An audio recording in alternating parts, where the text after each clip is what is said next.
Universal Shipping News is back. What's that? You know what Universal Shipping News is. You're in it. Universal Shipping News from Universal Cargo quickly covers the news in international shipping that affects the businesses of importers and exporters. And if importers and exporters want a more in-depth look at these stories, They can check out Universal Cargo's blog where we have articles on them. why read articles when we can just listen to you talk about them? To get in-depth, what you just said.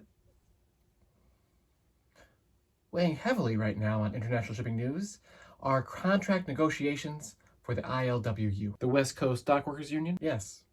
Most shippers probably know the union is working on an expired contract. How do they know? Well, because many shippers have been diverting cargo from West Coast ports for the last year to avoid potential disruption from labor action, which tends to happen each time the ILWU master contract expires, as this last one did on July 1st, 2022. That makes sense. A group of 238 trade associations wrote a letter. A letter? Yes, a letter to President Biden to keep the ILWU and Pacific Maritime Association, PMA, representing the employers at the West Coast ports, at the negotiation table. Why wouldn't they be at the negotiation table? Well, in the over 10 months since the negotiations began, talks have been suspended or stalled probably more than they've been actively happening.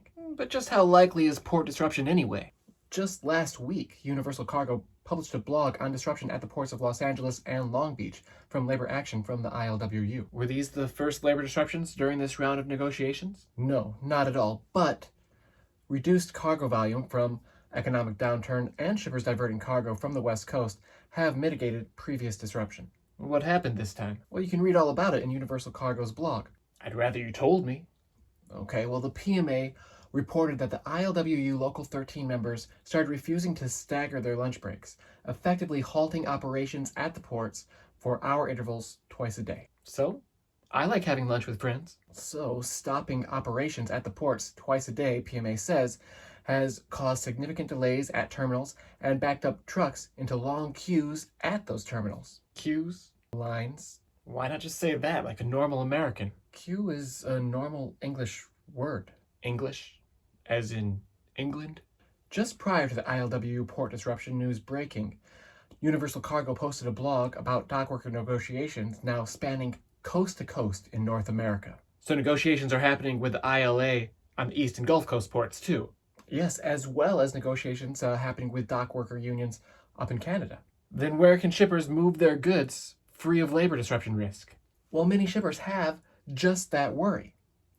It helps to know that negotiations for dockworkers at the East and Gulf Coast ports have been early negotiations with significantly less labor action risk over there than there is on the West Coast. So, in the blog, we recommended continuing the strategy of diverting cargo from the West Coast whenever possible. Oh, this disruption at the ports of Los Angeles and Long Beach certainly supports that.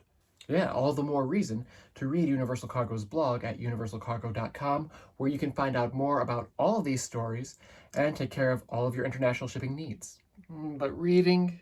You can read, right? That's it for this episode of Universal Shipping News. So until next time, Stay in ship shape. man, I knew you remembered what Universal Shipping News was.